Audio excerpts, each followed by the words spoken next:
খাদেমে খৈরুল বাশার খিদমতে জর বো গিফারি খাদেমে খৈরুল বাশার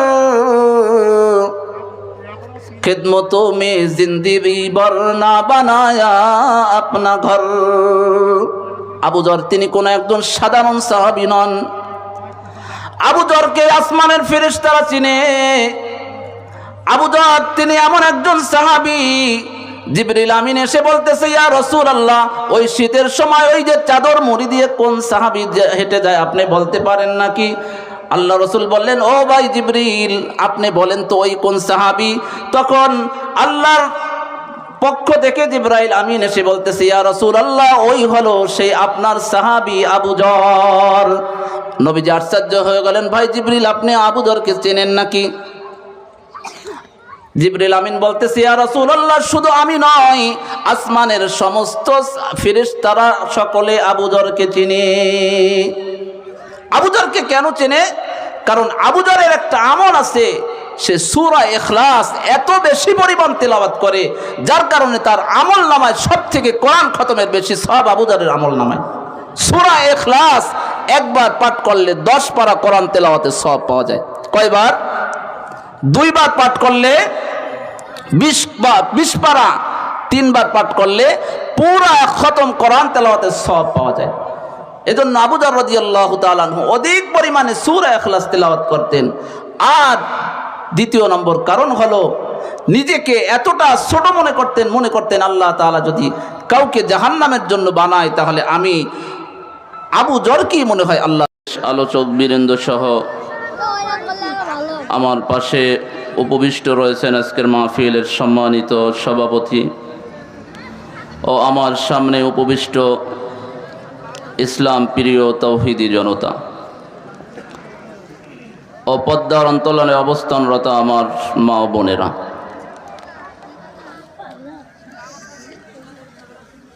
যুব সমাজের উদ্যোগে যে একটি তাফসিরুল মাহফিলের আয়োজন করা হয়েছে,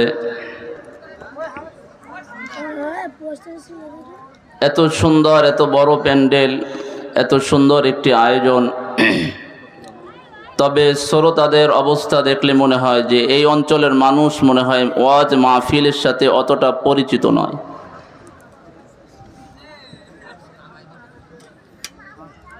আল্লাহ তাআলা আমাকে আর আপনাকে যে সৃষ্টি করেছেন, একেবারে তো খামাখা অযথা আল্লাহ তাআলা সৃষ্টি করেন নাই। শ্রোতা যারা আছেন, আমার সাথে একটু কথা বলতে হবে। মানুষ যখন হাঁটে, কি দিয়ে হাঁটে বলেন তো? আপনাদের অঞ্চলের মানুষ কি দিয়ে হাঁটে? যখন দৌড়ায়, কি দিয়ে দৌড়ায়? কথা বলেন না, আমার কথা বুঝেন না। কি দিয়ে দৌড়ায়? পা দিয়ে দৌড়ায়। এই যে মানুষের 2টি হাত আছে,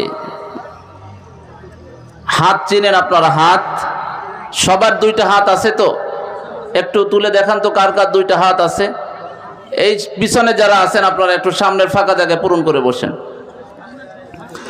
আচ্ছা, পা দিয়ে তো দৌড়াবেন, আপনার হাত 2টা যদি এভাবে বেঁধে রাখা হয়, আপনি কত জোরে দৌড়াইতে পারবেন? কথা বলেন না কেন?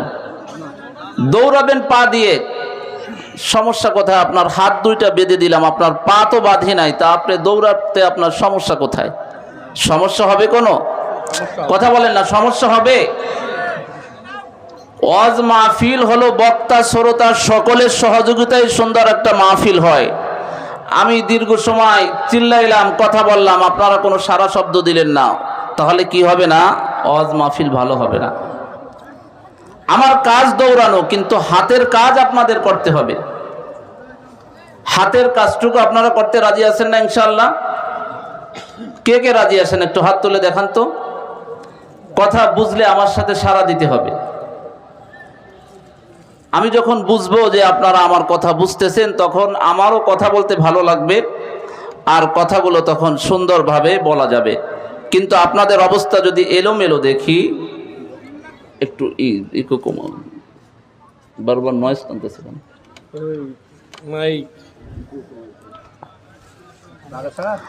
যদি আপনারা এই হাতের সহযোগিতাটুকু করেন তাহলে যেই আলোচকে আসবেন আলোচনা শুনতে আপনাদেরও ভালো লাগবেন, আলোচক যিনি হবেন ওনার কাছেও আলোচনা করতেও ভালো লাগবে। এই ফুলের দানিটা একটু নিচে নামায় রাখেন, এই পাশের লোকজন এই কর্নারে যারা আছেন আপনারা একটু সমানভাবে বসে যান, আপনারা একটু সমানভাবে আসেন।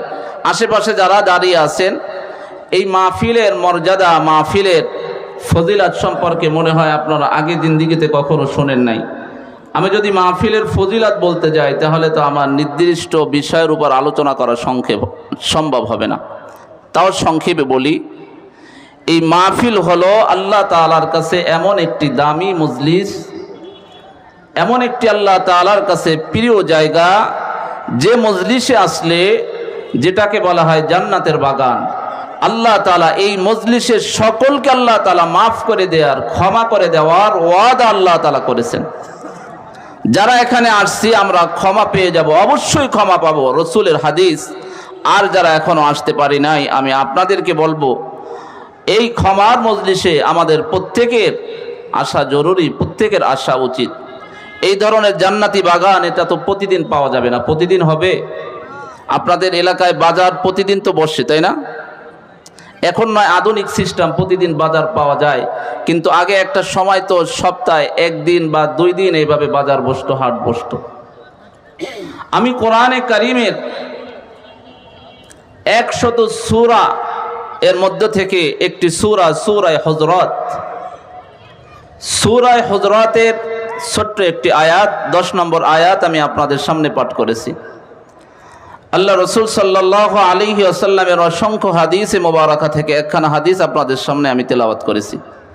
আল্লাহ তাআলা যদি তৌফিক দান করেন, আল্লাহ তাআলা যদি আমার আপনার উপরে দয়া করেন, ইহসান করেন, তাহলে কোরআনের আয়াত এবং হাদিসকে সামনে রেখে কোরআনের আয়াতের কিছু বিশ্লেষণ, কিছু তাফসীর আপনাদের সামনে পেশ করব, যদি আল্লাহ তাআলা আমাকে এবং আপনাকে কবুল করেন এবং তৌফিক দান করেন। সকলে বলেন আলহামদুলিল্লাহ। এই মাহফিলে আমরা এসে সকলে কি বেজার না খুশি? সকলে খুশি। এটা তো খুশি হওয়ারই জায়গা। একজন আসামি যদি জেলখানার থেকে তাকে বেকসুর খালাস দেওয়া হয়, আসামি কি বেজার হয় না খুশি হয়? বেজার হয় না খুশি হয়? ফাঁসির আসামি তাকে বেকসুর খালাস পেয়ে গেছে, সে কেমন খুশি হয়? আল্লাহ রসুল সাল্লাল্লাহু আলাইহি ওয়াসাল্লাম হাদিসের মধ্যে বর্ণনা করেন, কোন বান্দা যদি মরুভূমির ভিতর থেকে সফর করে, মরুভূমির ভিতর দিয়ে রওনা হয়, আর যদি তার বাহনটা বেঁধে রেখে সে যদি ঘুমিয়ে পড়ে, আর যদি তার বাহনটা হারিয়ে যায়, তাহলে ওই বান্দা কতটা পেরেশানি হয়ে যায়। বাহনটা হারানোর পরে বান্দা যতটা পেরেশানি হয়ে যায়, ওই তার সওয়ারি বাহন পাওয়ার পরে ওই বান্দা যেমন খুশি হয়, আমার মালিক রব্বুল আলামিন, মালিকের কাছে যদি একজন বান্দা ফিরে আসে, ওই পালাতক গোলামগুলি, আল্লাহ ভোলা মানুষগুলি যখন এই ধরনের দিনই মাহফিলে এসে আমার মালিকের পরিচয়টা পেয়ে যায়, আমার মালিকের সাথে সম্পর্কটা ভালো হয়ে যায়, ওই সওয়ারি হারানোওয়ালা ওই পথিক যেমন খুশি হয়, আমার মালিক রব্বুল আলামিন এর থেকে হাজারো কোটি গুণ বেশি ওই বান্দাদের উপরে রাজি আর খুশি হয়ে যায়। তাহলে আয়াত পড়ছি, ছোট্ট একটি আয়াত। আয়াত হলো ইন্নামাল মুমিনুনা ইখওয়াতুন ফাআসলিহু বাইনা আখাওয়াইকুম ওয়াত্তাকুল্লাহা লাআল্লাকুম তুরহামুন। সংক্ষিপ্ত আয়াত, একেবারে ছোট একটি আয়াত। যে সূরা এর মধ্যে এই আয়াতটি বর্ণিত হয়েছে, সূরার নাম হলো সূরা হুজরাত। সূরা হুজরাত ছোট একটি আয়াত তেলাওয়াত করেছি সূরা হুজরাতের মধ্যে থেকে। এই সূরার মূল বিষয়বস্তু হলো, এই সূরার মধ্যে আল্লাহ তাআলা মানুষকে শিষ্টাচার, মানুষের ভদ্রতা, সামাজিক অশান্তি মানুষের কিভাবে দূর হয়, সামাজিক অশান্তি দূর হয়ে, পারিবারিক অশান্তি দূর হয়ে পরিবারের মধ্যে, সমাজের মধ্যে, দেশের মধ্যে কিভাবে শান্তি প্রতিষ্ঠিত করা যায়, আল্লাহ তাআলা এই সূরার মধ্যে এই সমস্ত বিষয় আলোচনা করেছেন। আর ওই ধরনের একটি আয়াত আমি আপনাদের সামনে পাঠ করেছি এবং তারই ওই ধরনের একটি হাদিস আমি আপনাদের সামনে তেলাওয়াত করেছি, যে আয়াতের মধ্যে আল্লাহ তাআলা বলতেছেন ইন্নামাল মুমিনুনা ইখওয়া, যে শুনে রাখো তোমরা সমস্ত মুমিন একে অপরের ভাই ভাই। একে অপরের কি? একে অপরের কি বলেন? আমি আপনাদের ভাই আর আপনারা আমার ভাই। আল্লাহ তাআলা সূরার মধ্যে অন্য একটি আয়াতে বলেন ইয়া আইয়ুহান নাসু ইন্না খলাকনাকুম মিন যাকারিন ওয়া উনসা ওয়া জাআলনাকুম শুউবান ওয়া ক্বাবাইলা লিতাআরাফু। আপনাদের প্রশ্ন হতে পারে, হুজুর আপনি কি করে আমাদের ভাই হন? আপনি তো আসছেন সেই সুদূর খুলনা থেকে, প্রধান আলোচক ওনার বাড়ি হলো বগুড়ায়, আসছে ঢাকা থেকে। এক একজন এক এক জায়গা থেকে আসছে, তাহলে একজন আর একজনের ভাই হয় কিভাবে? আল্লাহ তাআলা বলেন শুনে রাখো ইয়া আইয়ুহান নাস ইন্না খলাকনাকুম মিন যাকারিন ওয়া উনসা।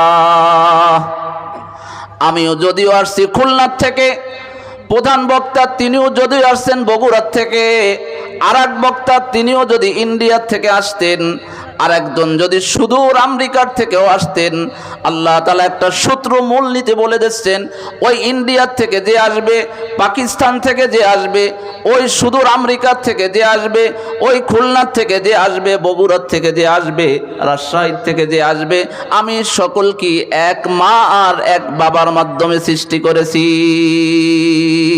তাহলে আমার আপনার মূল বাবা মা কয়জন? একই। আমাদের দুনিয়াতে আসার যে ধারাবাহিকতা, যার জন্য আমাদেরকে কি বলা হয়? বনি আদম বলা হয়। কি বলা হয়? আমাদের মূল পিতাকে, কথা বলেন না কেন, হযরতে আদম আলাইহিস সালাম, আল্লাহ তাআলা বলেন ইন্না খলাকনাকুম মিন যাকারি ওয়া উনসা, আমি তোমাদেরকে একজন পুরুষ এবং একজন মহিলার মাধ্যমে আমি তোমাদেরকে সৃষ্টি করেছি, বানিয়েছি। তবে তোমাদের গোত্র, তোমাদের বংশ এটা ভিন্ন ভিন্ন করেছি লিতাআরাফু, যাতে একে অপরের কাছে পরিচয় তুলে ধরতে পারো, একে অপরের কাছে পরিচিত হতে পারো। এজন্য আমি তোমাদের ভিন্ন ভিন্ন গোত্র করেছি, ভিন্ন ভিন্ন জাতি আমি তোমাদের করেছি। কিন্তু আমি আর আপনি যে ভাই ভাই, এই ব্যাপারে কোনো সন্দেহ আছে নাকি? কথা বলেন না, কোনো সন্দেহ আছে? আমিও কে? কথা বলেন না, আপনাদের ভাই, আপনারাও কে? আমাদের ভাই। কিন্তু সমাজের মধ্যে ভাই ভাই তো আমরা আছি সকলে, কিন্তু ভাইয়ের ভাইয়ের সম্পর্ক ভালো আসেনি বলেন? সমাজের মধ্যে ভাই ভাইয়ের সম্পর্ক ভালো আছে? কথা বলেন না কেন, বুঝেন না আমার কথা? সমাজের মধ্যে কি সকলে ভাই ভাইয়ের সম্পর্ক ভালো আছে? আমি যে সূরা পাঠ করছি, এই সূরার নাম কি বলছি মনে আছে তো? সূরা হুজুরাত। এই সূরার বিষয়বস্তু এটা মনে রাখতে হবে, তা না হলে আলোচনা বোঝা যাবে না। সূরার বিষয়বস্তুটা হলো আল্লাহ তাআলা আমাকে আপনাকে সূরার মধ্যে শিষ্টাচার, ভদ্রতা, কিভাবে ভদ্রতা বজায় রাখতে হয়, একজন আরেকজনের সাথে আচার ব্যবহার, একজন আরেকজনের সাথে কেমন সম্মান করতে হয়, একজনকে কেমন মর্যাদা দিতে হয়, একজনকে কিভাবে সম্মান আর ইজ্জত করতে হয়, একজন মানুষকে কি করলে একজন মানুষ কষ্ট পায়, একজন ক্ষতিগ্রস্ত হয়, এই সমস্ত বিষয় আল্লাহ তাআলা এই সূরার মধ্যে আলোচনা করেছেন। আজকে আমাদের সমাজের মধ্যে শান্তি আছে নাকি নাই? সমাজের মধ্যে সকলে শান্তিতে আছেন? কথা বলেন না। আগে তো একটা ছিল যে যত সমস্যা ছিল সব দোষ আমরা একজনার দিতাম, উনি তো 5 তারিখে চলে গেছেন বর্ডার পার হয়ে। কিন্তু এখন কি আমরা সকলে শান্তিতে আছি? কথা বলেন না কেন, শান্তিতে আছেন আপনারা সকলে? আমরা শান্তিতে নাই। শান্তি কোন উপায়ে আমার আপনার মধ্যে চলে আসে, এই সূরার মধ্যে আল্লাহ তাআলা সেই সম্পর্কে আলোচনা করেছেন।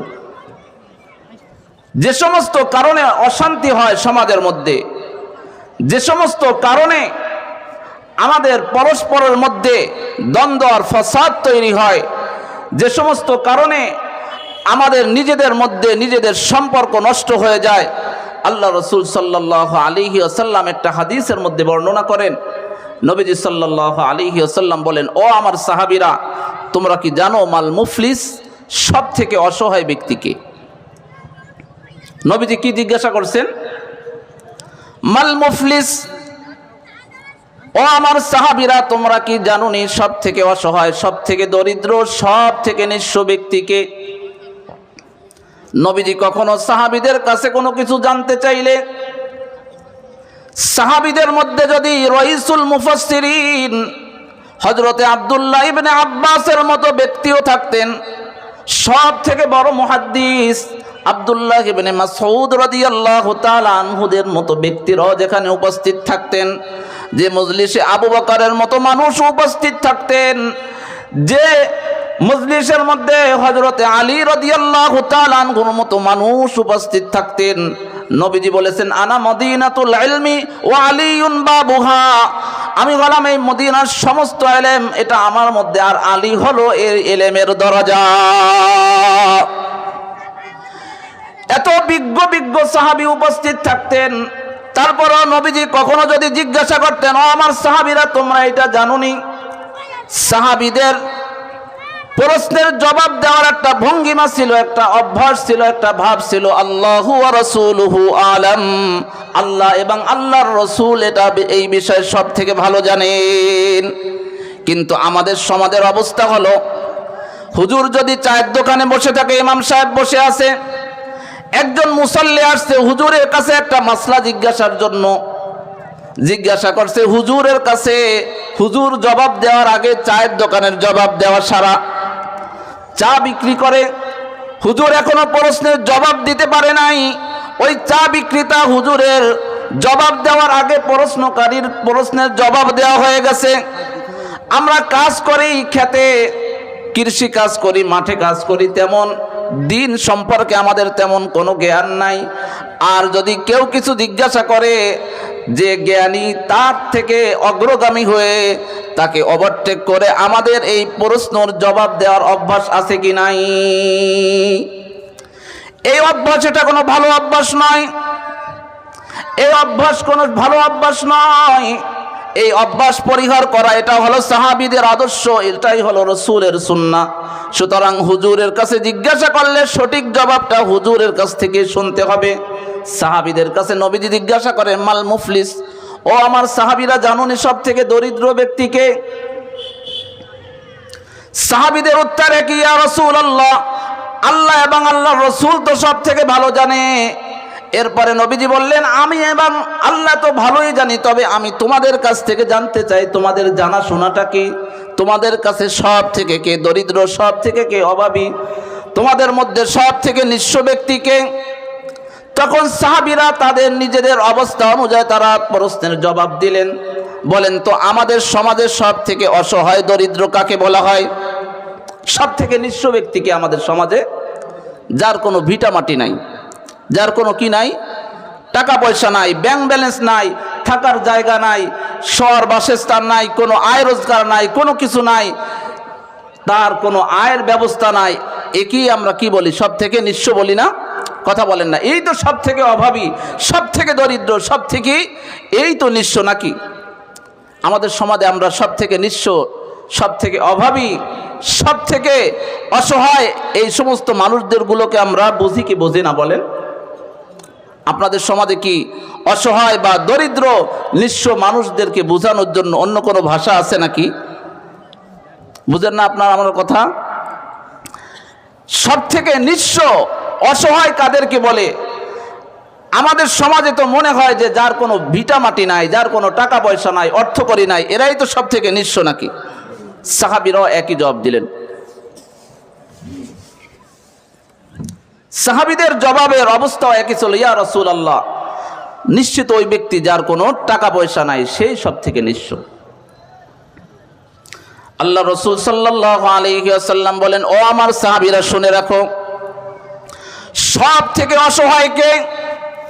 আমার উম্মতের মধ্যে কিয়ামতের ময়দানে মাহশারে কে সব থেকে অসহায় হয়ে যাবে, সব থেকে দরিদ্র হয়ে যাবে, সব থেকে অভাবী ওই ব্যক্তি হয়ে যাবে যার আমল নামায় নামাজের সওয়াবের পাহাড় হয়ে যাবে, পাহাড় সমপরিমাণ যার আমল নামায় নামাজের সওয়াব থাকবে, যার আমল নামায় রোজার সওয়াব থাকবে পাহাড় সমপরিমাণ, যার আমল নামায় দান সৎকার সওয়াব থাকবে এভাবে পাহাড় সমপরিমাণ, যার সওয়াবের মধ্যে কোনো কমতি থাকবে না। এই ধরনের একজন ব্যক্তি হাসরের ময়দানে উপস্থিত হবে, কিন্তু হাসরের ময়দানে তার কিছু পাওনাদাররা উপস্থিত হয়ে যাবে। বলেন তো হাসরের ময়দানে টাকা পয়সা দিয়ে পাওনা পরিশোধের কোনো সিস্টেম আছে নাকি? কথা বলেন, পাওনা পরিশোধের কোনো সিস্টেম হাসরের ময়দানে টাকা পয়সা দিয়ে হবে নাকি? দুনিয়ায় যে কোটিপতি টাকা পয়সা দিয়ে কি হাসরের ময়দানে সে কোনোভাবে পার পাবে নাকি? কথা বলেন না কেন? তাই যদি পাতো তাহলে আজকে আপনাদের বড় বড় মন্ত্রীরা তারা জেলখানায় থাকতো না, তাদের তো টাকা পয়সা আর কম নাই। ওই যে সালমান এফ রহমান শুধুমাত্র দাড়ি রাখছে মানুষকে ধোঁকা দেওয়ার জন্য, কিন্তু নিজের বাঁচার জন্য আল্লাহর রসুলের সুন্নাত ও সুন্নাত হিসাবে রাখে নাই, নিজেকে বাঁচানোর জন্য রসুলের সুন্নাতকে কোরবানি দিয়ে মুসি সাইজে বেড়াইছে, তারপরেও বাঁচতে পারছেনি। কথা বলেন না? একটা সংবাদে তো এমনও প্রচারিত হয়েছিল যে আপনি আমাদেরকে জামিন দিয়ে দেন, মুক্তি দিয়ে দেন, আমি এত হাজার মানুষের চাকরির ব্যবস্থা করে দিব, এই বাংলাদেশে যে অর্থনৈতিক যে সমস্যা চলতেছে এটাও দূর করে দেব, তারপরেও তাকে জামিন দেওয়া হয়েছে নাকি? কথা বলেন না?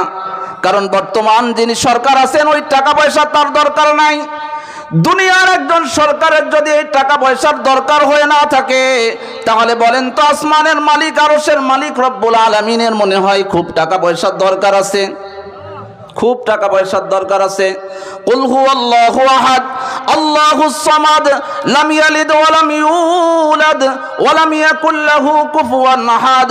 আল্লাহ তাআলা বলেন ইন্নাল্লাহা হুয়ার রাজ্জাকু যুল কুওয়াতিল মাতিন ওয়া মা খালাকতুল জিন্না ওয়াল ইনসা ইল্লা লিয়াবুদুন মা উরিদু মিনহুম মির রিজকিন ওয়া মা উরিদু আন ইউতঈমুন। আল্লাহ বলেন, ও বান্দারা তোমাদের রিজিক আমি মালিক রব্বুল আলামিন দেই, যার জন্য আমার নাম হলো রাজ্জাক। আমি তোমাদেরকে সৃষ্টি করেছি আমার ইবাদতের জন্য, তোমাদের কাছ থেকে আমি কিছু পাবো এজন্য আমি তোমাদেরকে সৃষ্টি করি নাই, বানাই নাই, দুনিয়ায় পাঠাই নাই। ও আমার বান্দারা শুনে রাখো, আমি তোমাদের কাছ থেকে রিজিক চাই না, তোমাদের কাছ থেকে কোনো সম্পদ চাই না। আমি হলাম আল্লাহুস সামাদ, আমি কারো কাছে কোনো মুখাপেক্ষী নয়, কারো টাকা মুখাপেক্ষী নয়, কারো সময়ের মুখাপেক্ষী নয়, কারো সিজদার মুখাপেক্ষী নাই। আমরা যদি দুনিয়ার সমস্ত মানুষ আল্লাহকে একটা সিজদাও না দেই তাহলেও কি আল্লাহর কোনো ক্ষতি হবে নাকি? এখানে যদি কোনো মানুষ ওয়াজ মাহফিলের প্যান্ডেলে যদি না আসে তাহলে কোনো ক্ষতি হবে নাকি? আল্লাহর কোনো ক্ষতি হবে নাকি? কথা বলেন না, কোনো ক্ষতি হবে নাকি? কোনো একজন মানুষও যদি সারা পৃথিবীর সমস্ত মানুষ একত্রিত হয়েও যদি আল্লাহকে একটা সিজদাও না দেয় তারপরে আল্লাহর কোনো ক্ষতি হবে না, কারণ তিনি হলেন আল্লাহুস সামাদ, তিনি কারো মুখাপেক্ষী নন। যদি দুনিয়ার কোনো একজন সরকারের কোনো টাকা পয়সার বিনিময়ে যদি একজন আসামিকে মুক্তি দিতে রাজি না হন তাহলে আপনি কি করে ভাবেন এত টাকা পয়সা দিয়ে মনে হয় আপনি হাসরের ময়দানে পার পেয়ে যাবেন? নবীজি সাহাবীদের কাছে কি জানতে চাইলেন? কথা বলেন না, কি জানতে চাইলেন? সব থেকে অসহায় নিঃস্ব ব্যক্তিকে। সাহাবীরা বললেন যার টাকা পয়সা নাই সে হলো সব থেকে নিঃস্ব, সে হলো সব থেকে হতদরিদ্র, সে হলো সব থেকে অভাবী, সে হলো সব থেকে দুর্বল। নবীজি বললেন, ও আমার সাহাবীরা, না না, আমি ওই অসহায় ব্যক্তির কথা জিজ্ঞাসা করি নাই, আমি জানতে চেয়েছি হাসরের ময়দানে কোন ব্যক্তি সব থেকে বেশি নিঃস্ব হবে, সব থেকে বেশি অভাবী হবে, সব থেকে বেশি অন্যের মুখাপেক্ষী হবে। নবীজি বললেন যার আমল নামায় নামাজের সওয়াবের কোনো কমতি নাই, যার আমল নামায় রোজার সওয়াবের কোনো কমতি নাই, যার আমল নামায় হজের সওয়াবের কোনো কমতি নাই, যার আমল নামায় দান সদকার সওয়াবের কোনো কমতি নাই, যার আমল নামায় পর উপকারী করার কোনো সওয়াবের কোনো কমতি নাই। কিন্তু ওই ব্যক্তি এমন অবস্থায় দাঁড়াবে তার কিছু পাওনাদাররা দাঁড়িয়ে যাবে, ওই পাওনাদাররা দাঁড়িয়ে বলবে, ও মালিক, আপনার এই বান্দা যে এত সওয়াব নিয়ে হাসরের ময়দানে উপস্থিত হয়েছে কিন্তু তার জমির আলের পাশে আমার জমির আলটা ছিল, ও মালিক, ও জমির আল সোজা করতে করতে পরিবর্তে আমার জমির মধ্যে 1 বিঘা সে ঢুকে গেছিল। ও মালিক, দুনিয়ায় তার ক্ষমতা ছিল, পাওয়ার ছিল, এজন্য আমি ছিলাম দুর্বল, আমার কোনো কিছু করার কোনো ক্ষমতা ছিল না। আর আমি চাইলেও সে দিত না। আমাকে জেল জুলুমের ভয় দেখাইতো, আমাকে পিস্তলের ভয় দেখাইতো, আমাকে পুলিশের ভয় দেখাইতো, আমাকে মুস্তানের ভয় দেখাইতো, আমাকে জনগণের ভয় দেখাইতো। তার কাছে বড় জনবল আছে, তার কাছে অনেক পাওয়ার আছে, ক্ষমতা আছে, তার কাছে প্রশাসন আছে, সব কিছু আছে। এই ক্ষমতা বলে সে আমার জমি দখল করেছিল। মালিক, আপনার ওই বান্দা যত সময় পর্যন্ত আমার সেই পাওনাটা হাসরের ময়দানে পূরণ না করবে, ও মালিক, আমি আপনার ওই বান্দাকে মাফ করতে রাজি না।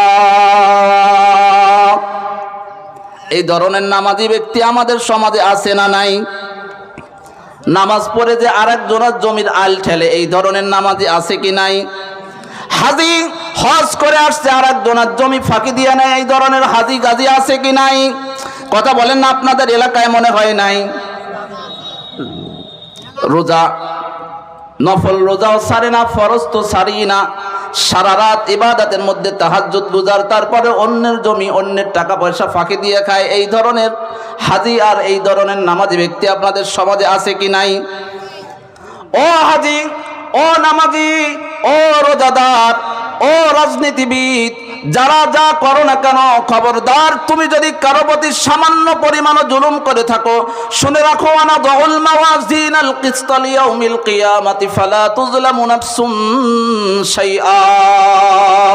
আল্লাহ তাআলা হাশরের ময়দানে এই বান্দার আমলনামা পরিমাপের জন্য, ওজনের জন্য আল্লাহ তাআলা এমন একটা দাড়িপাল্লা কায়েম করবেন যার মধ্যে সামান্য পরিমাণ কোনো ভেজাল নাই।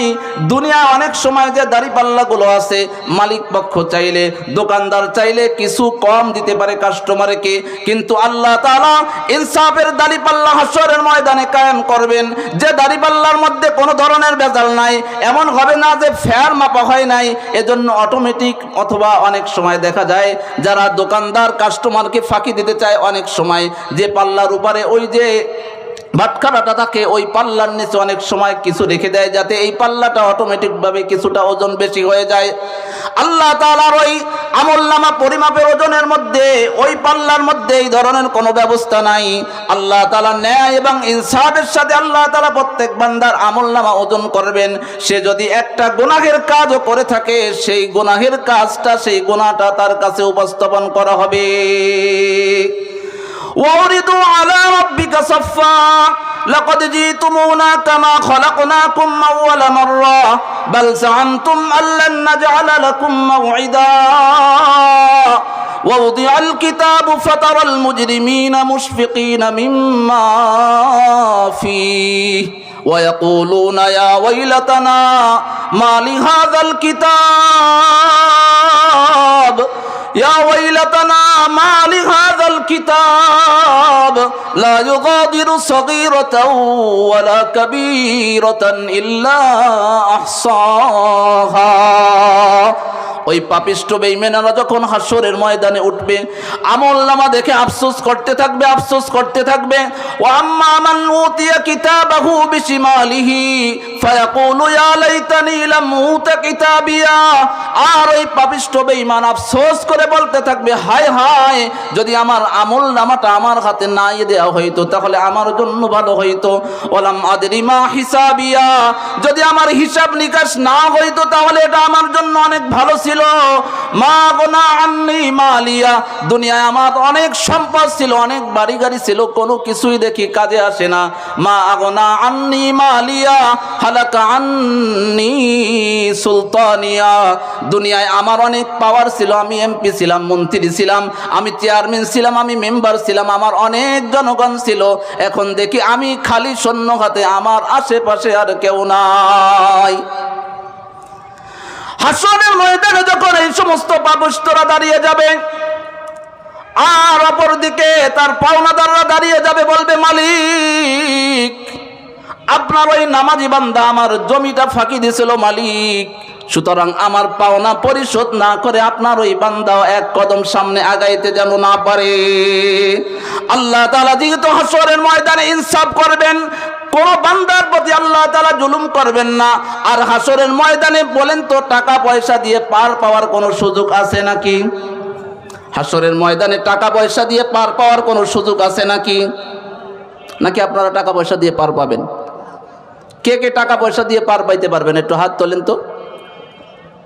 টাকা পয়সা দিয়ে পার পেয়ে যাবেন? কেউই পারবেন না। টাকা পয়সা দিয়ে কারো পক্ষে সম্ভব না। আচ্ছা, টাকা পয়সা দিয়ে পার পাবেন, আগে একটা জিনিস বুঝে নেন।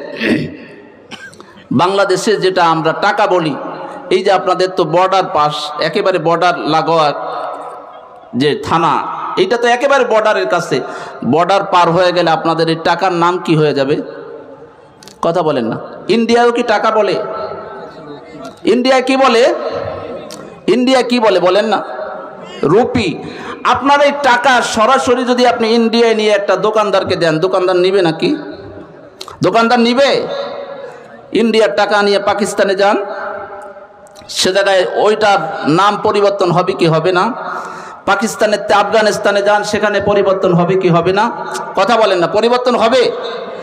দুনিয়ার এক দেশের টাকা যদি আর এক দেশে যদি না চলতে পারে, তাহলে এই দুনিয়ার টাকা পয়সা দিয়ে আখিরাতে, সেটা তো আর একটা জগৎ, এটা তো আর দুনিয়া না, সেটা তো ভিন্ন জগৎ। সেই জগতে কি করে চলবে? এই জগতে যেমন টাকা, ডলার, রুপি, আর ওই জগতের এইগুলোর সবগুলোর নাম হলো নেকি। সবগুলোর নাম কি বলেন? নেকি। আপনি যদি ইন্ডিয়া যাইতে চান, তাহলে বাংলাদেশের টাকা জমা দিয়ে ইন্ডিয়ার রুপি নিতে হবে। আর যদি আখেরাতে কিছু পাইতে চান, সব কিছু আল্লাহর রাস্তায় দিয়ে নেকি নিতে হবে। কি নিতে হবে বলেন? নেকি নিতে হবে। এখন যে নামাজি, নামাজে কোনো কমতি নাই, কোনো ঘাটতি নাই, তাহলে নামাজ পড়ে জমি ফাঁকি দিলে মনে হয় সমস্যা, নামাজ না পড়ে জমি মনে হয় ফাঁকি দেওয়া যাবে। তাই বুঝছেন নাকি আপনারা?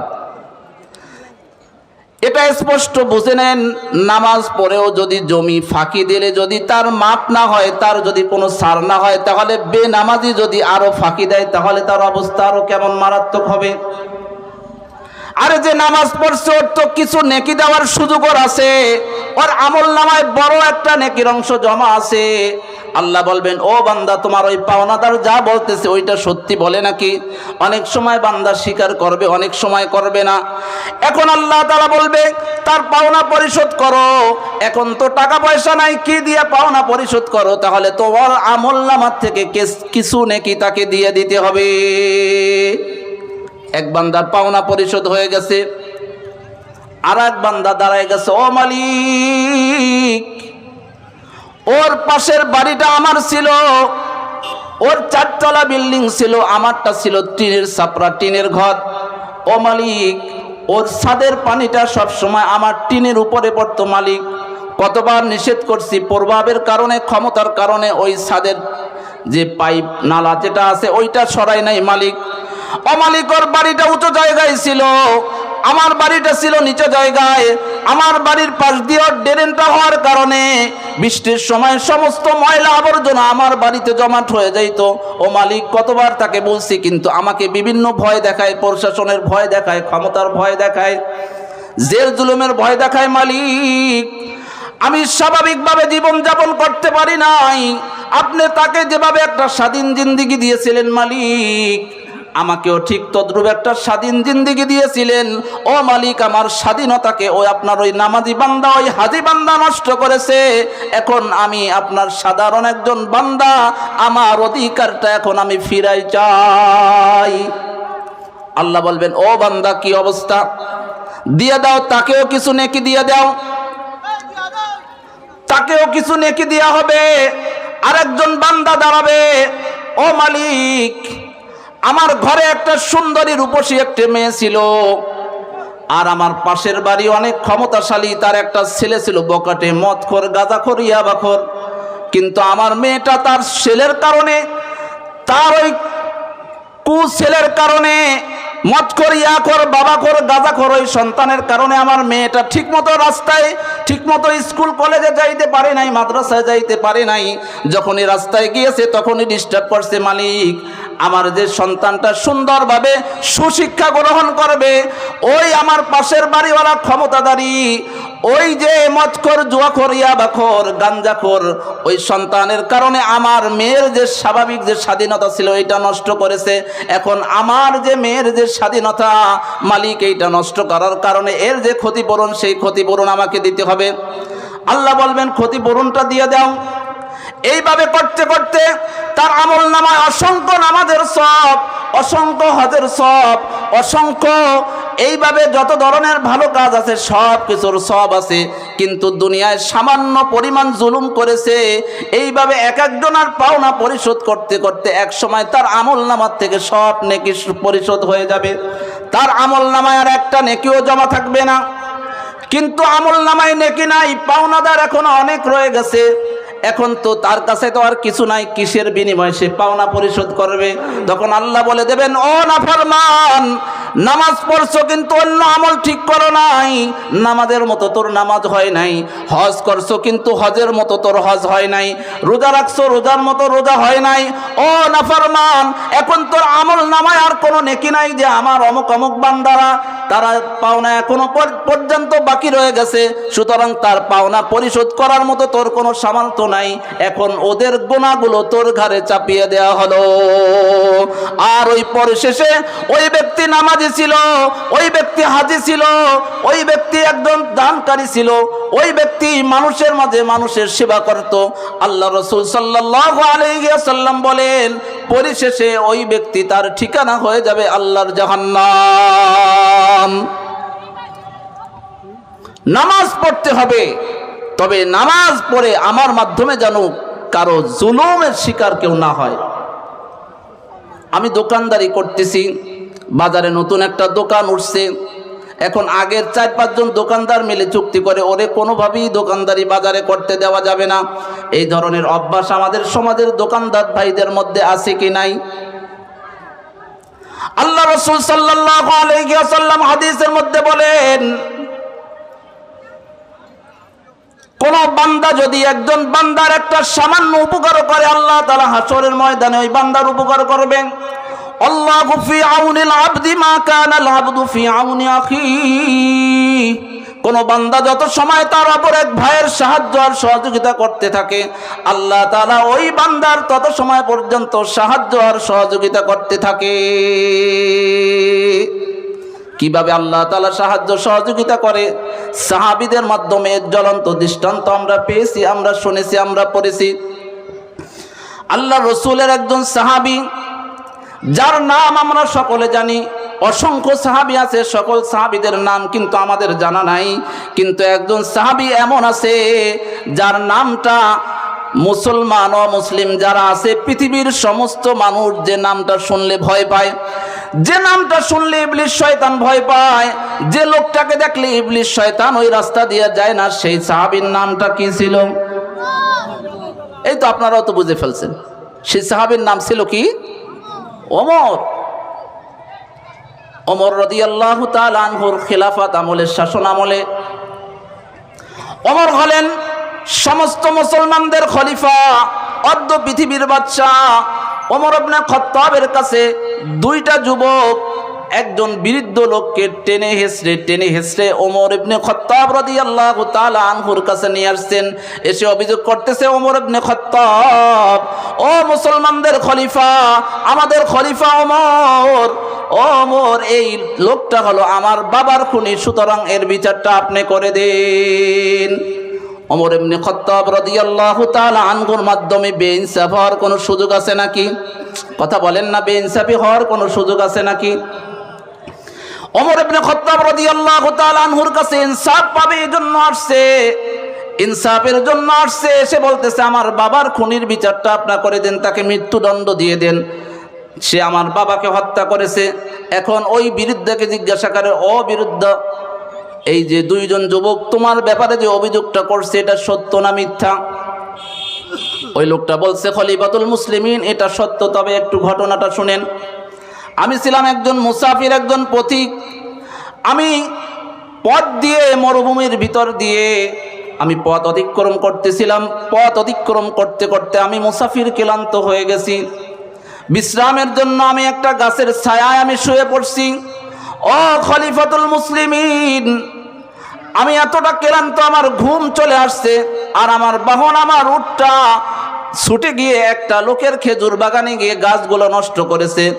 আর তার বাবা ওই খেজুর গাছ নষ্ট করার কারণে আমার উটটাকে পাথর দিয়ে এমনভাবে আঘাত করেছে, আমার উটের গায়ে থেকে রক্ত ঝরতে ঝরতে আমার উটটা মৃত্যুবরণ করেছে। সে আমার উটটাকে হত্যা করেছে।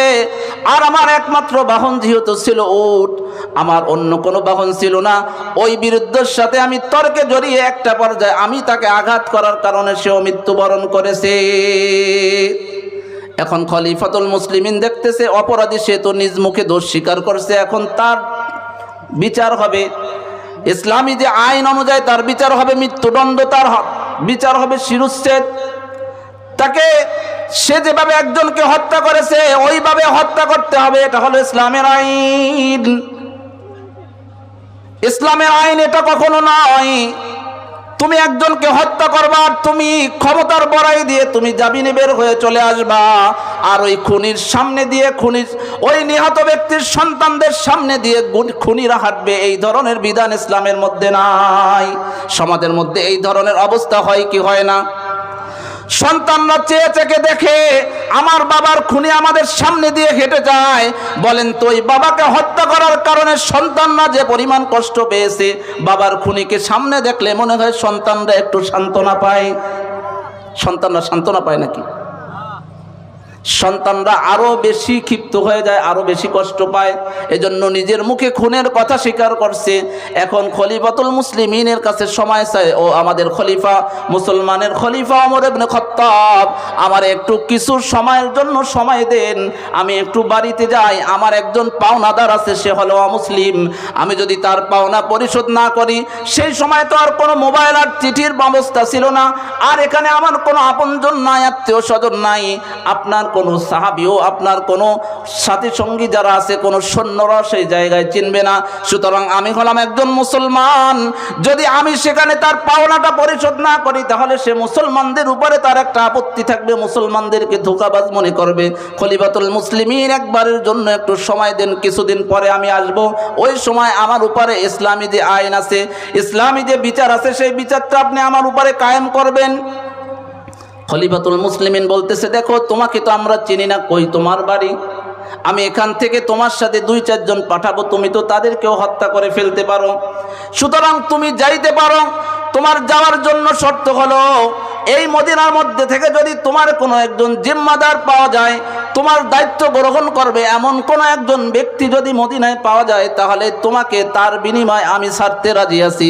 ওই যুবক বলতেছে, খলিফাতুল মুসলিমিন, আমি হলাম মদিনার বাহিরের একজন মানুষ, মদিনায় আমার কোনো ভাই নাই, মদিনায় আমার বাবাও নাই, আমার কোনো চাচা নাই, মদিনায় আমার কোনো আত্মীয় নাই, কে আমার জামিনদার হবে, কে আমার জিম্মাদারি নেবে?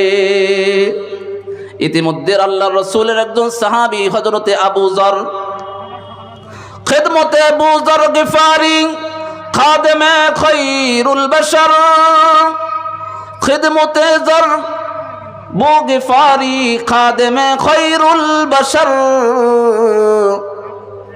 खिदमतों में जिंदगी भर ना बनाया अपना घर।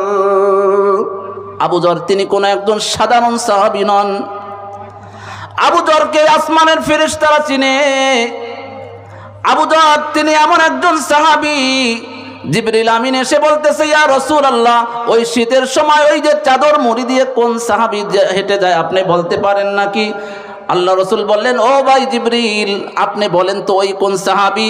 তখন আল্লাহর পক্ষ থেকে জিবরাইল আমিন এসে বলতেছে, ইয়া রাসূলুল্লাহ, ওই হলো সেই আপনার সাহাবী আবু যর। নবীজি আশ্চর্য হয়ে গেলেন, ভাই জিবরিল, আপনি আবু যরকে চেনেন নাকি? জিবরিল আমিন বলতেছে, ইয়া রাসূলুল্লাহ, শুধু আমি নয়, আসমানের সমস্ত ফেরেশতারা সকলে আবু যরকে চিনে। আবু যরকে কেন চেনে? কারণ আবু যরের একটা আমল আছে, সে সূরা ইখলাস এত বেশি পরিমাণ তেলাওয়াত করে, যার কারণে তার আমল নামায় সব থেকে কোরআন খতমের বেশি সওয়াব আবু যরের আমল নামায়। সূরা ইখলাস একবার পাঠ করলে 10 পারা কোরআন তেলাওয়াতের সওয়াব পাওয়া যায়। কয়বার? 2 বার পাঠ করলে 20 পারা 3 বার পাঠ করলে পুরা খতম কোরআন তেলাওয়াতের সওয়াব পাওয়া যায়। এজন্য আবু যর রাদিয়াল্লাহু তাআলা আনহু অধিক পরিমাণে সূরা ইখলাস তেলাওয়াত করতেন। আর দ্বিতীয় নম্বর কারণ হলো নিজেকে এতটা ছোট মনে করতেন আল্লাহ তাআলা যদি কাউকে জাহান্নামের জন্য বানায় তাহলে আমি আবু যরকেই মনে হয় আল্লাহ তাআলা বানাইছেন। আলোচনা ভিন্ন দিকে চলে যাচ্ছে।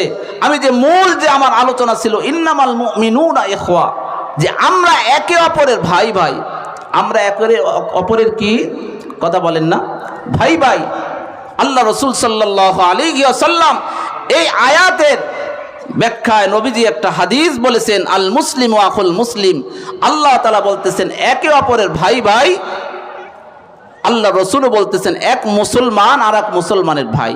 তাহলে আয়াত আর হাদিসের মধ্যে মিল আছে নাকি গরমিল? মিল আছে তো, কথা বলেন না। ভাই ভাই যখন আল্লাহ রাসূল নিজেই তাফসীর করতেছেন, সুতরাং তোমার ভাইয়ের উপরে জুলুম করা যাবে না। ভাইয়ের উপরে কি করা যাবে না? ভাইয়ের উপরে জুলুম করা যাবে না, এবং ভাইকে জালেমের হাতে ছেড়েও দেওয়া যাবে না। ভাইয়ের যদি তুমি প্রয়োজন পুরো করো, আল্লাহ তোমার প্রয়োজন পুরো করবে। ভাইয়ের কোনো সমস্যার সমাধান যদি তুমি করে দাও, তাহলে আল্লাহ তাআলা তোমার সমস্যার সমাধান করে দিবে।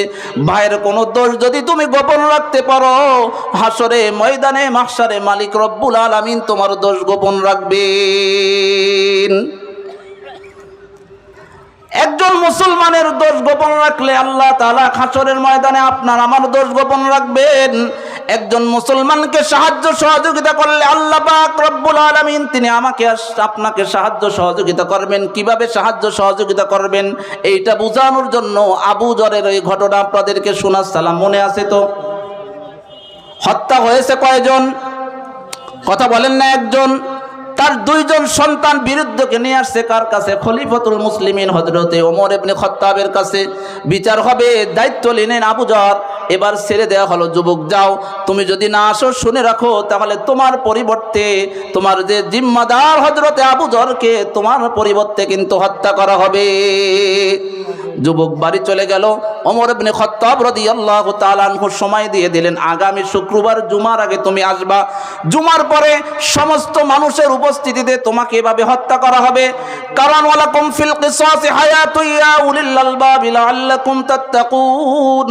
ইসলামের বিধান হলো কেউ যদি কাউকে হত্যা করে, কোনো ব্যক্তিকে যদি ইচ্ছাকৃতভাবে অন্যায়ভাবে একজন ব্যক্তি আরেকজন ব্যক্তিকে যদি হত্যা করে, তাহলে ইসলামের বিধান হলো তাকে ওইভাবে হত্যা করতে হবে, যাতে তার এই হত্যা দেখে পৃথিবীর সমস্ত মানুষ শিক্ষা গ্রহণ করে, যাতে সমস্ত মানুষ শিক্ষা নিতে পারে যে আমি যদি একজনকে হত্যা করি তাহলে আমাকে ওইভাবে হত্যা করা হবে। ইসলামের শিক্ষা হলো কেউ যদি আপনাকে একটা ঘুষি দেয় তাহলে ওই পরিমাণ বিচার তার গ্রহণ করতে হবে। কেউ যদি আপনাকে জখম করে তাকেও জখম করা হবে। কেউ যদি আপনার একটা দাঁত ভেঙে ফেলে তাহলে ইসলামে তার জন্য নির্দিষ্ট শাস্তি আছে। কেউ যদি আপনার একটা হাত কেটে দেয় তাহলে ওরও শাস্তি ইসলামে নির্ধারিত আছে। কেউ যদি আপনার একটা আঙ্গুল কেটে দেয় ওরও শাস্তি ইসলামে নির্ধারিত আছে। এইভাবে সকল ধরনের শাস্তি আল্লাহ তাআলা কোরআনের মধ্যে বর্ণনা করেছেন। সব কিছু বোঝানোর পরে খলিফাতুল মুসলিমিন ওমর ইবনে খাত্তাব ওই লোককে ছেড়ে দিলেন। খবরদার শুনে রাখো, তুমি যদি না আসো তাহলে তোমার ভাই যে তোমার জিম্মাদারি গ্রহণ করেছে আবু যরকে কিন্তু হত্যা করা হবে। জুমার দিন চলে আসছে, আজান হয়ে যাবে, এখনো ওই যুবকের কোনো খোঁজ নাই। যুবক কোথায়? ওমর ইবনে খাত্তাব সংবাদ পাঠাইলেন, যাও আবু যরের কাছে যাও, আবু যরের কাছে সংবাদ পাঠাও, তুমি যার জিম্মাদারি গ্রহণ করেছো সে কিন্তু এখনো আসে নাই। সুতরাং তুমি তোমার বাবা মা আত্মীয় স্বজন সকলের কাছ থেকে তুমি বিদায় নিয়ে আসো। আবু যরকে যখন এই সংবাদের কথা যখন মদিনায় ছড়িয়ে গেল, সমস্ত মানুষের চোখের পানি, খলিফাতুল মুসলিমিন তার চোখেও পানি। জুমার নামাজ হয়ে গেছে, এখন আবু যরকে ওই ব্যক্তির জিম্মাদারি গ্রহণ করার কারণে আবু যরকে এখন হত্যা করা হবে, আবু যরের শিরশ্ছেদ করা হবে। এখন আবু যর রাদিয়াল্লাহু তাআলা আনহুর শিরশ্ছেদ যে জল্লাদ করবে, সেই জল্লাদ জিন্দেগিতে অনেক মানুষের শিরশ্ছেদ করেছে, কিন্তু এ তো কোনো সাধারণ নিষ্পাপ একজন মানুষ। আল্লাহ রসুলের একজন খাঁটি একজন আশিক খাঁটি একজন সাহাবী আবু যর। কি করে আবু যরের উপরে এই শাস্তিটা প্রয়োগ করবে? খলিফাতুল মুসলিমিন রায় দিছে, কিন্তু খলিফাতুল মুসলিমিনের চোখে পানি যে এ তো কোনো সাধারণ সাহাবী নয়, এ তো একজন আল্লাহর রসুলের একজন অসাধারণ সাহাবী, যে আবু যর নবীজির এমন খেদমত করেছে, নবীজির খেদমত এমনভাবে করেছে, রসুলের খেদমত করতে গিয়ে আবু যর সে দুনিয়ায় ভালো একটা বাড়িও বানায় নাই। জল্লাদ এক পা সামনে আগায় দুই পা পিছনে আসে, এক পা সামনে আগায় দুই পা পিছনে আসে। হঠাৎ করে একজন ব্যক্তি বলতেছে, থামো, আবু যরকে হত্যা করো না। দেখো ওই মদিনার ওই মরুভূমির থেকে কে যেন একজন ব্যক্তি দ্রুতগামী ঘোড়ার উপর সওয়ার হয়ে কে যেন আসতেছে, না জানি ওই হবে সেই ব্যক্তি। ওই ব্যক্তি চলে আসলেন, ঘোড়ার পিঠে নামলেন, নামার পরে বিস্তারিত সব ঘটনা বললেন, যেগুলো বলার সময় আমার নাই। খলিফাতুল মুসলিমিনের কাছে মাপ চাইলেন, ও মুসলমানদের খলিফা, খলিফাতুল মুসলিমিন, আমাকে মাফ করে দিবেন, কারণ আমি অনেক দেরি করে ফেলেছি। আমার ঘোড়াটার পা হুসাট খেয়ে ঘোড়াটার পা ব্যথা পেয়েছে, এজন্য আমার দেরি হয়েছে, তা না হলে সময় মতো চলে আসতাম।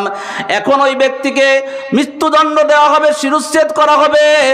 আর ওই বিরুদ্ধর দুই সন্তান যুবক তারা পাশে দাঁড়িয়ে আছে।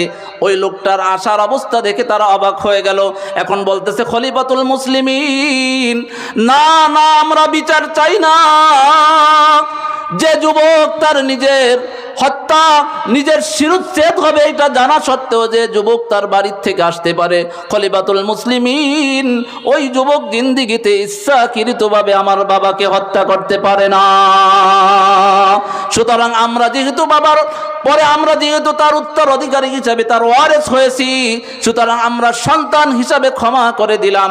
আর শরীয়তের নিয়ম হলো, যদি কাউকে হত্যা করা হয় ও সেই নিহত ব্যক্তির অভিভাবকরা যদি ক্ষমা করে দেওয়া হয়, তাহলেও সে মাপ পেয়ে যায়। এখন ওই বৃদ্ধ লোকটা সে মাপ পেয়ে গেল, তাকে ক্ষমা করে দেওয়া হলো। এখন আবু যরের কাছে জিজ্ঞাসা করা হয়, ও আবু যর, এত ব্যক্তিরা থাকতে তুমি তো তার আপনজন নয়, তুমি তার আত্মীয় স্বজন নয়, তুমি তার একেবারে রক্তের কেউ না, তারপরেও তার জিম্মাদারিটাকে কেন গ্রহণ করেছো? আবু যর এখন বলে, শোনো, তোমরা কি রসুলের হাদিস জানো না? তোমরা কি রসুলের হাদিস পড়ো নাই? নবীজি বলেছেন, আমার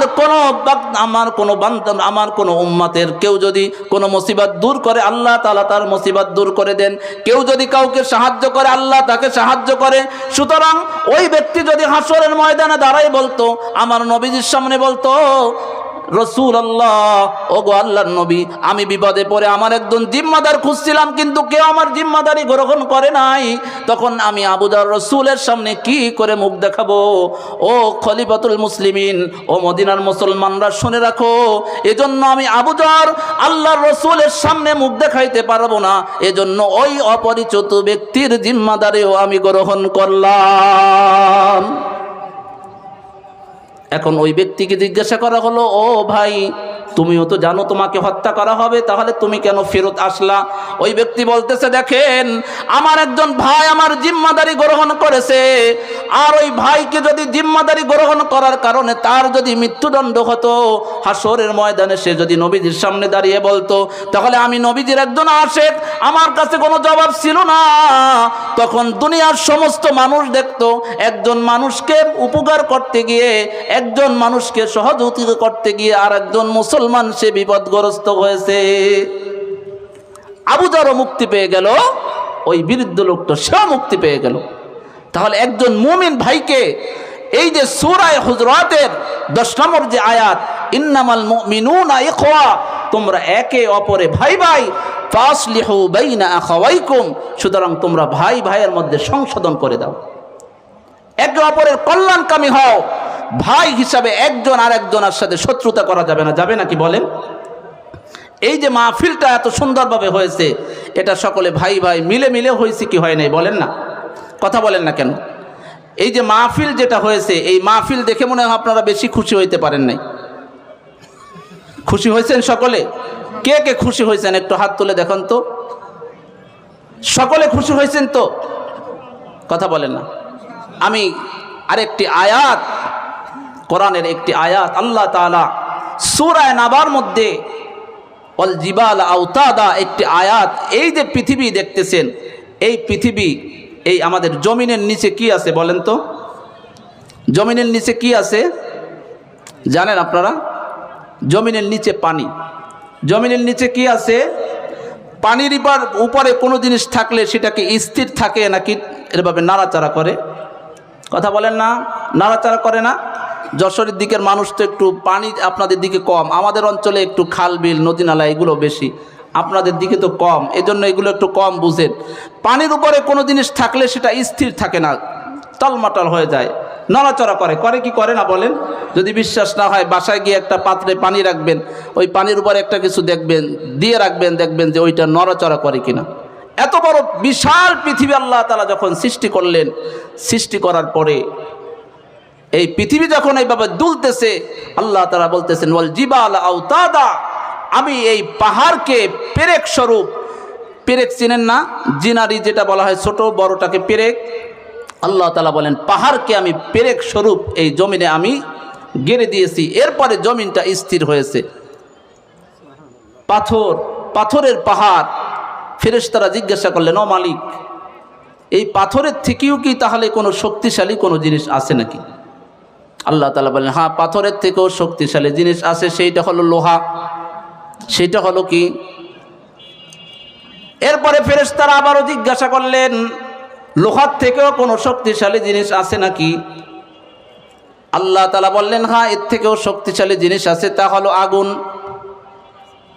ফেরেশতারা আবারও জিজ্ঞাসা করলেন, এর থেকেও কোনো শক্তিশালী জিনিস আছে নাকি? আল্লাহ তাআলা বললেন, হ্যাঁ, এর থেকেও আমার সৃষ্টির মধ্যে শক্তিশালী জিনিস আছে, সেইটা হলো পানি। ফেরেশতারা আবারও জিজ্ঞাসা করলেন, এর থেকে আর কোনো শক্তিশালী জিনিস আছে নাকি? আল্লাহ তাআলা বললেন, হ্যাঁ, এর থেকেও শক্তিশালী জিনিস আছে, এটা হলো বাতাস। ফেরেশতারা আবারও একটা জিজ্ঞাসা করলেন, ও মালিক, এই বাতাসের থেকেও কোনো শক্তিশালী জিনিস আপনি সৃষ্টি করছেন কি করেন নাই? এই জিনিসটা শুনবেন নাকি আপনারা? কথা বলেন না? বাতাস থেকেও একটা শক্তিশালী জিনিস আছে, এইটা শুনবেন আপনারা? কে কে শুনবেন? আল্লাহ তাআলা বাতাস থেকেও, বাতাসের যে গতি আর শক্তি, এর থেকেও আল্লাহ তাআলা একটা জিনিস বানাইছেন, একটা জিনিস আল্লাহ তাআলা তৈরি করেছেন যেটা এর থেকেও পাওয়ারফুল, এর থেকেও শক্তিশালী। এই জিনিসটা শোনার দরকার আছে না? কথা বলেন না কেন? আপনারা শুনবেন, মা বোনরা মনে হয় শুনবেন। এখানে মা বোনদের প্যান্ডেলও আছে নাকি? আছে। শুনবেন তো সব থেকে শক্তিশালী জিনিস কি? কথা বলেন না? আপনারা একটু কথা বলেন, নাহলে তো ভালো লাগে না। শুনবেন সব থেকে শক্তিশালী জিনিস কি? খালি শুনলে হবে না, মানবেন কে কে? যদি সাধ্যের মধ্যে থাকে তাহলে তো চেষ্টা করবেন ইনশাআল্লাহ। সব থেকে শক্তিশালী, সর্বপ্রথম আল্লাহ তাআলা যে পাহাড়কে গেড়ে দিলেন, ফেরেশতারা জানতে চাইলেন এর থেকে শক্তিশালী জিনিস কি? আল্লাহ তাআলা কোনটার কথা বলছেন? একটা আওয়াজ মুখস্থ করে যান, কোনটার কথা বলছেন? লোহা। লোহার পরে, লোহার পরে কি? আগুন। লোহার পরে আগুন, আগুনের পরে পানি, পানির পরে বাতাস, বাতাসের পরে কি? বাতাসের পরে কি? সেটা তো আপনারা জবাব দিলে তো হবে না। আমি আলোচনার শুরুতে বলে আসছি, না জানলে উত্তর দেওয়া যাবে না। সাহাবীরা জানলেও বলতেন আল্লাহু ওয়া রাসূলুহু আলাম। আমি আর আপনি কি করে জবাব দিলাম? এই প্রশ্নের জবাব তো আমার আপনার জানা নাই, আছে নাকি বলেন? এই বাতাসের থেকেও শক্তিশালী একটা জিনিস আছে, এটা কেউ জানেন আপনারা? কথা বলেন না কেন? কেউ জানেন না। তাহলে এটা জানার দরকার আছে কি নাই? জানার দরকার আছে। খালি জানলেই হবে না, মানারও দরকার আছে। মানতে চান কে কে? একটু হাত তুলে দেখান। আল্লাহ তাআলাকে সাক্ষী রেখে, আল্লাহ তাআলাকে হাজির নাজির জেনে কে কে মানতে চান? একটু হাত তুলে দেখান না একটু। আল্লাহ তাআলা, এই যে হাত, আল্লাহ তাআলা দেখেন কি দেখেন না? আল্লাহ তাআলা দেখেন, অবশ্যই দেখেন। আল্লাহ তাআলা বললেন এরপরে সব থেকে শক্তিশালী হলো বনি আদমের দান। বনি আদমের সম্পদ আল্লাহর রাস্তায় দান করা এর থেকেও পাওয়ারফুল, এর থেকেও পাওয়ারফুল। হাদিসের মধ্যে, বিভিন্ন হাদিসের মধ্যে বর্ণিত হয়েছে যে আল্লাহ তাআলা তার ক্রোধ, তার রাগ, দানের কারণে আল্লাহ তাআলার রাগ কমে যায়। দানের কারণে আল্লাহ তাআলার রাগ হালকা হয়ে যায়। হাদিসের মধ্যে আল্লাহ রাসূল সাল্লাল্লাহু আলাইহি ওয়াসাল্লাম স্পষ্টভাবে বলেছেন, মানুষ মারা গেলে তার 3টা আমল জারি থাকে। কয়টা আমল? কয়টা আমল বলেন? 3টা আমল। একটা হলো সাদাকাতুন জারিয়া, অর্থাৎ যে আমলটা, যে ভালো আমলটা চলমান, এমন কোন আমল যদি কোনো বান্দা করে তাহলে ওই আমলের সবটা বান্দার আমল নামায় জারি থাকে। এই মাহফিলটা এটা তো 3য় বার্ষিকী মাহফিল। এর আগে যে 2বার হয়েছে না মাহফিল? কথা বলেন না, কত আগে হয়েছে? মাঝখানে কত বছর গ্যাপ ছিল? কত বছর গ্যাপ ছিল? কয়েক বছর হয়তো গ্যাপ ছিল, তাই না? মাহফিলের উদ্যোক্তা যারা ছিলেন হয়তো তারা কে কে একেবারে প্রথম মাহফিল যারা আয়োজন করেছিলেন, এখানে কে কে আছে একটু হাত তুলে দেখান তো। স্টেজে, বাহিরে, প্যান্ডেলে যারা প্রথম মাহফিলের আয়োজন করেছিলেন তারা সকলে কি এখনো দুনিয়ায় জীবিত আছে নাকি কেউ মারা গেছে? সকলে জীবিত আছে নাকি কেউ মারা গেছেন? মারা যারা গেছেন এই মাহফিলের সব তারাও পাবেন, এই মাহফিলের সব তারাও পাবেন। কিয়ামত পর্যন্ত যদি এই মাহফিলটা চালু থাকে, আপনারা যারা আয়োজন করতেছেন এই সব আপনারা সকলে পাবেন। তবে একটা শর্ত আছে। কি আছে? শর্ত আছে। এই মারা যাওয়ার পরেও এই নেকির ধারাবাহিকতা কে কে চালু রাখতে চান? একটু হাত তুলে দেখান না, আবার একটু কষ্ট করেন যে আমি মারা যাব কিন্তু আমার আমল নামায় এই সবটা কি থাকবে? চালু থাকবে, আমার সবটা জারি থাকবে। দেখেন আমার সময় একেবারে শেষ, প্রধান বক্তা হয়তো অল্প সময়ের মধ্যেই চলে আসবেন। তার আগে আপনাদের সামনে, আমি তো একেবারে অপরিচিত, অনেক দূর থেকে আসছি, আমি কিন্তু মুসাফিরের দোয়া আল্লাহ তাআলা কবুল করেন। প্রধান বক্তা আসলে আমি আপনাদের অবস্থা সম্পর্কে তাকে কিছু বলে যাব যে একেবারে মন খুলে যাতে আপনাদের জন্য দোয়া করে। এজন্য কিছু এমন একটা দৃষ্টান্ত রেখে যাইতে চাই যে এই মাহফিলটা যাতে আগামীতে একেবারে চলমান থাকে, কখনো বন্ধ না হয়, এই ধরনের একটা সিস্টেম চালু হওয়ার দরকার আছে কি নাই? কথা বলেন না।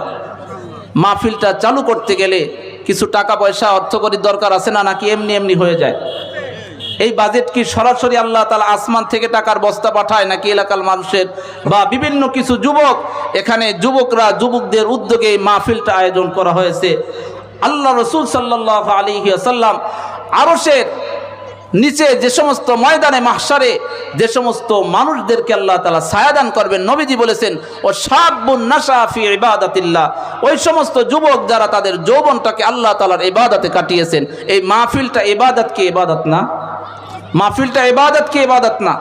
এটা যে ইবাদত, এই ব্যাপারে কারো সন্দেহ আছে? কোনো কথা বলে না। কারো কোনো সন্দেহ আছে? কারো কোনো সন্দেহ নাই।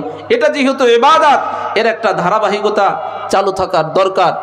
আমি চাই যদি এমন একটা মিনিমাম 50 থেকে 60 জনের একটা সদস্য এমন হয়ে যায় যে প্রত্যেকে 2000 করে টাকা দিবেন, 1 লাখ টাকা যদি তাদের অটোমেটিক ফান্ডে থাকে, বাকিটা উঠতে 10 টাকা থাকলে না 10 টাকা পাওয়া যায়, 20 টাকা থাকলে তার সাথে আর 10 টাকা হয়, কিন্তু মোটেও না থাকলে অনেক সময় বিপদে পড়তে হয়, কি হয় না বলেন? আমি একটু একেবারে আল্লাহর ওয়াস্তে মুসাফির মানুষ আপনাদের জন্য দোয়া করব যে 1000 টাকা দিবেন। এরকম কোরআনের যেহেতু তাফসীরুল কোরআন মাহফিল, আল্লাহর কোরআনে কয় পারা? কথা বলেন না, কয় পারা? কয় পারা? 30 পারা। সকলে জানেন তো? আমি চাই কমপক্ষে একজন ব্যক্তি দাঁড়ান যে হুজুর আমি 1 পারা আল্লাহ তাআলার কোরআনের এই 1 পারার যেহেতু এর মূল্য আমার পক্ষে দেওয়া সম্ভব না, যেহেতু তাফসীর হয়, এজন্য আমি প্রতি বছর, এই বছর নগদ 100 দিব এবং আগামী বছরও 100 দিব। একটা লোক দাঁড়ান, একটা লোক দাঁড়ান।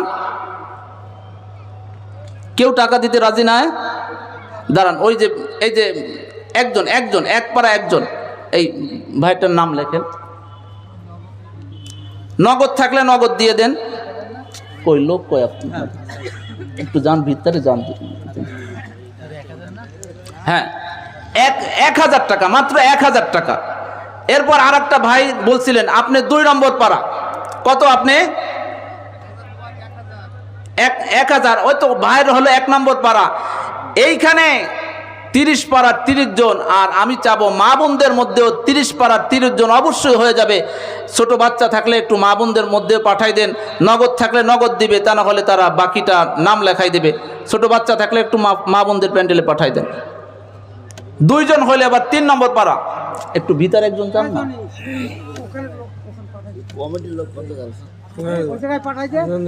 তিন নম্বর পারা। সময় নাই, হুজুর চলে আসবে। 3 নম্বর পারা কেউ নিবেন না।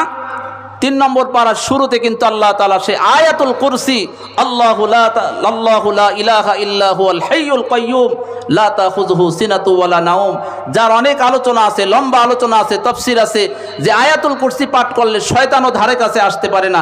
সেই 3 নম্বর পারার দায়িত্বটা কি নেবেন? একটু হাত তোলেন না, একটু হাত তোলেন ভাই। কেউ নাই? 3 নম্বর পারার দায়িত্ব নেওয়ার মতো কেউ নাই? কথা বলেন না কেন? এই যে আশেপাশে কত ভাইরা তো আছে, যশোরের মানুষ কি আল্লাহর রাস্তায় দান করা বুঝে না? আরে ভাই, 1,000 টাকা অনেক বেশি তো চাওয়া হয় নাই, অনেক বেশি চেয়ে ফেলছি নাকি? আচ্ছা, 500 টাকা দিতে পারবেন কে? একটু হাত তোলেন। 500 টাকা দিবেন, এরকমও কেউ নাই?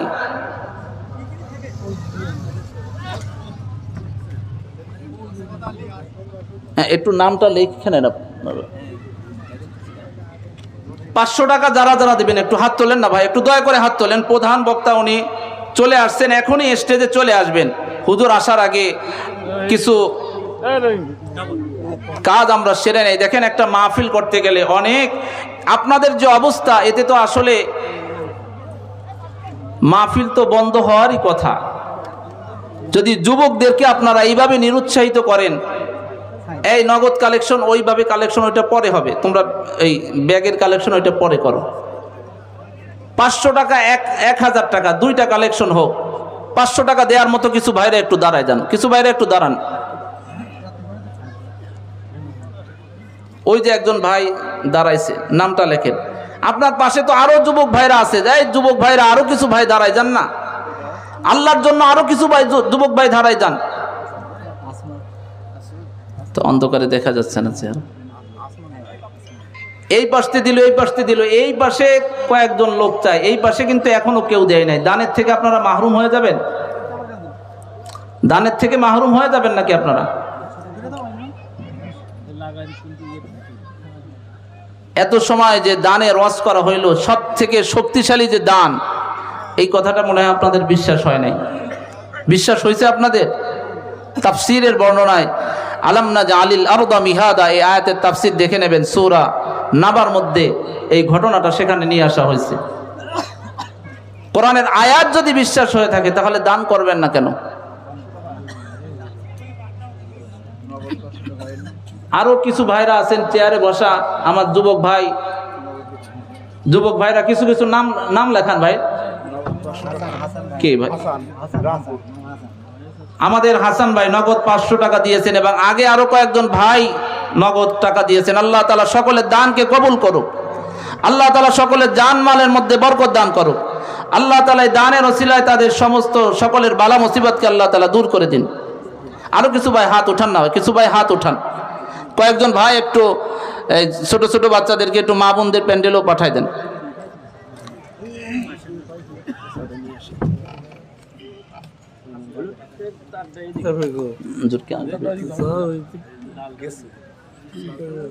আরো কিছু ভাই একটু দাঁড়ান ভাই। একটা মাহফিল করতে গেলে অনেক ব্যয়বহুল খরচ হয়। কমপক্ষে আপনারা যদি 500 টাকা, 1,000 টাকায় কি একটা মাহফিল হয় বলেন? 500 টাকায় মাহফিল হয়, 1,000 টাকায় মাহফিল হয়, কিন্তু যদি 50 জন মিলে যদি 500 টাকা দেয়, মোটা আপনার একটা টাকা হয় কি হয় না? আচ্ছা, নগদ দিতে পারবেন না, বাকি কে কে দিতে পারবেন? নাম লেখাবেন, পরবর্তীতে আপনার সময় মতো দিয়ে দেবেন। এরকম কিছু ভাইরা 1,500 টাকা কিছু নাম লেখাই যান ভাই। নগদ দিতে হবে না, আপনার সময় বুঝে, আপনার সিজন হিসাবে যখন ফসল উঠবে, ফসল বিক্রি করার পরে তখন আপনি দিয়ে দেবেন। কিছু ভাই নাম লেখান না এরকম, নাকি কোনোভাবেই আপনারা দান করতে ইচ্ছুক না? আচ্ছা, যদি না বলেন যে হুজুর আমরা দান করতে রাজি নয়, তাহলে আর একবারও বলবো না। দান করতে চান না কে কে? একটু হাত তোলেন তো। কে কে দান করবেন না একটু হাত তোলেন। বাসার থেকে নিয়ত করে আসছেন যে বাসায় হয়তো নানি দাদি যারা আছে, খালাম্মারা বলে দিয়েছে খবরদার হুজুররা যদি টাকা চায় আর যা করো করো, একেবারে কানতে কানতে চোখেতে পানি শেষ হয়ে রক্ত বের হবে, তারপরে খবরদার টাকা যেন 1 টাকাও বের করো না। এরকম নিয়াত করে আসছেন কে কে? দান করার নিয়াত আছে কার কার? একটু হাত তোলেন তো। এ কোন কোন ধরনের শ্রোতা? না করারও নিয়াত নাই, করারও নিয়াত নাই। এই প্রধান বক্তারে নিয়ে আসেন, এরকম কালেকশন করা যায় না।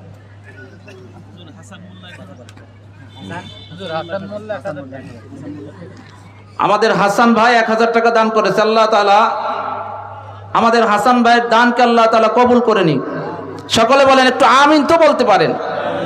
আল্লাহ তাআলা হাসান ভাইয়ের জান মালের মধ্যে বরকত দান করুক। আল্লাহ তাআলা আমাদের হাসান ভাইয়ের সমস্ত বালা মুসিবতকে দূর করে দিন। আল্লাহ তাআলা আমাদের হাসান ভাইয়ের যাবতীয় দুনিয়ার সমস্ত ঝামেলাকে আল্লাহ তাআলা আসান করে দিক। আল্লাহ তাআলা এই দানের ওসিলায় যে সমস্ত তার আত্মীয় স্বজন আপনজন দুনিয়া থেকে চলে গেছেন, সকলের কবর আযাবকে আল্লাহ তাআলা মাফ করে দিন। আরো কিছু ভাই, হুজুর আসতে আসতে আর কয়েকটা ভাই, কিছু ভাই একটু দাঁড়ান না। এত দূরের থেকে আসছে হুজুর, সে বগুড়ার থেকে। হুজুরের সম্মানে কমপক্ষে কিছু টাকা দেন না, যে আপনাদের একজন সকলের পরিচিত একজন আলেম আসতেছেন, হুজুরকেও তো একটু সম্মান করার দরকার আছে নাকি? আপনারা হুজুরদেরও সম্মান করতে জানেন না। হুজুরদের সম্মান করবেন আপনারা? কথা বলেন না কেন? হাও কন্যা নাও কন্যা, এ কোন মুসিবত? सूरत बुझी ना मगर कैसे बसार है, सूरत बुझी ना मगर दम तो नहीं है। এ কোন ধরনের মানুষ? একজন কবি বলছিলেন যে সব কৃষ্টি কালচার দেখতে অন্য প্রাণীর মতো, কিন্তু লেজ তো নাই। তা আমাদের অবস্থা হয়ে গেছে এমন। একটা গল্প শুনছিলাম যে উট পাখি দেখছেন আপনারা কেউ? উট পাখি, উট পাখি দেখছেন কেউ? উট পাখি দেখেন নাই? ও হলো পাখি, আবার হলো উট। যদি ওকে বলা হয় যে তুমি যখন উট তাহলে বোঝা বহন করো,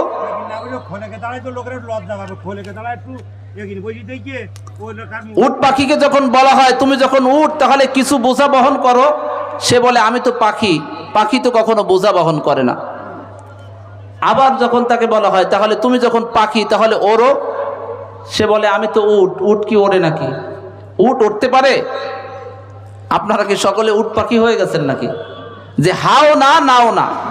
আমি তো বলছি যদি বলেন যে হুজুর না আমরা দিতে পারবো না, আমি একটা কথাও দানের বিষয়ে বলবো না। যদি সকলে এক বাক্যে বলে দেন যে হুজুর না আমরা মাহফিলে দান সদকা করতাম না, করতে পারবো না, আমি আর একবারও বলবো না। বলছি তো আপনাদের জবান ঠিক না রাখতেও ইনশাল্লাহ আমাদের জবান ঠিক রাখবো। আর কয়েকজন ভাই একটু দাঁড়ান। নামাজি কিছু ভাই, মুরাব্বি কিছু বাবারা, কিছু দাদারা, দাদার বয়সী অনেকে আছেন, এরপরে যুবক ভাইরা, বিশেষ করে যুবক ভাইরা তো 2-4 জন হাত উঠাইতে পারেন নাকি? আমরা একটু সকলে জিকির করি, লা ইলাহা ইল্লাল্লাহ, লা ইলাহা ইল্লাল্লাহ, লা ইলাহা ইল্লাল্লাহ, লা ইলাহা ইল্লাল্লাহ, সুবহানাল্লাহ, আলহামদুলিল্লাহ, লা ইলাহা ইল্লাল্লাহ, সুবহানাল্লাহ, আলহামদুলিল্লাহ, লা ইলাহা ইল্লাল্লাহ, সুবহানাল্লাহ, আলহামদুলিল্লাহ, লা ইলাহা ইল্লাল্লাহ। তুমি বাঁচাও, তুমি মারো, অবিরত ক্ষমা করো, তুমি বাঁচাও, তুমি মারো, অবিরত ক্ষমা করো, লা ইলাহা ইল্লাল্লাহ, লা ইলাহা ইল্লাল্লাহ, লা ইলাহা ইল্লাল্লাহ, লা ইলাহা ইল্লাল্লাহ, সুবহানাল্লাহ।